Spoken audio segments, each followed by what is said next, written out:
નમસ્કાર દર્શક મિત્રો, ગુજરાતમાં આપનું સ્વાગત છે।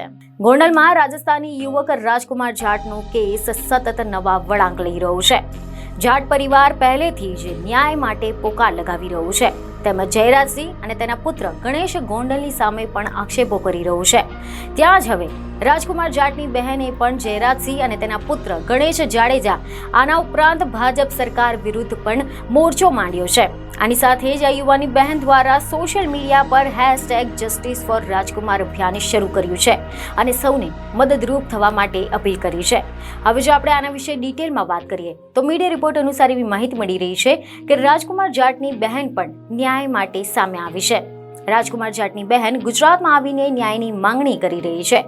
રાજકુમાર જાટને 2 મહિના બાદ પણ ન્યાય ન મળતા હવે રાજકુમાર જાટની બહેને એક નવા અભિયાનની શરૂઆત કરી છે અને આ અંગે नमस्कार, मैं पूजा जाट, राजकुमार जाट की बहन, भारत के सभी नागरिकों से एक निवेदन करना चाहती हूँ।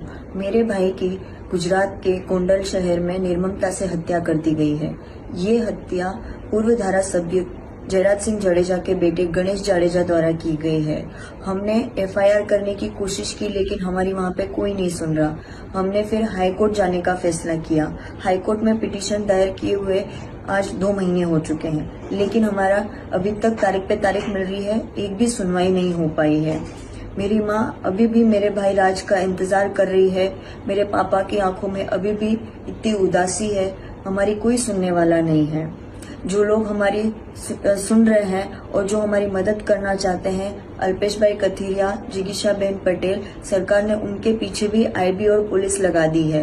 मेरा आप सभी से निवेदन है, इस लड़ाई में आप हमारा साथ दीजिए और कल 3 तारीख को मेरे भाई को गुम हुए पूरे 2 महीने हो जाएंगे और इसके लिए हमने शाम को 5 बजे ट्विटर पे एक ट्रेंड चलाने का निर्णय किया है।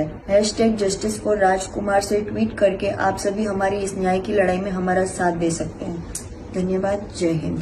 તેમણે આ અંગે એક વિડીયોના માધ્યમથી આક્ષેપ કરતા જણાવ્યું કે સરકાર ધારાસભ્યના પરિવારજનો સામે પગલાં નથી લેતી। સરકાર મારા ભાઈના કેસ અને અમને ન્યાય અપાવવા માટે મદદરૂપ થવાના બદલે અમને જે સહયોગ આપનારા છે, જે જિગીશાબેન પટેલ છે, અલ્પેશ કથિરિયા, તે બધા ઉપર IB દ્વારા વોચ રાખવામાં આવી રહી છે। ખરેખર તો સરકારે ઇન્ટેલિજન્સ બ્યુરોની મદદથી આરોપી ઉપર નજર રાખવી જોઈએ। તેમણે સવાલ કર્યા હતા કે સરકાર શા માટે અમને ન્યાય અપાવવાના બદલે આરોપીને બચાવે છે। આ મુદ્દો લોકસભા અને રાજસ્થાન વિધાનસભામાં પણ ઉઠાવી ચૂકવામાં આવ્યો છે, પરંતુ સરકારે યોગ્ય પગલાં ન લીધા હોવાના આક્ષેપ પૂજા જાટે કર્યા છે। તારીખ 3 થી મારા ભાઈને ન્યાય અપાવવા માટે પૂરા સમાજમાંથી સમર્થન મેળવવા માટે સોશિયલ મીડિયા ઉપર #જસ્ટિસ ફોર રાજકુમાર અભિયાન શરૂ કરવામાં આવ્યું છે। તેમણે લોકોને આ અભિયાનમાં સમર્થન આપવા માટે પણ વિનંતી કરી છે। બીજને ખબરો સાથે ફરી મળીશું। ધન્યવાદ।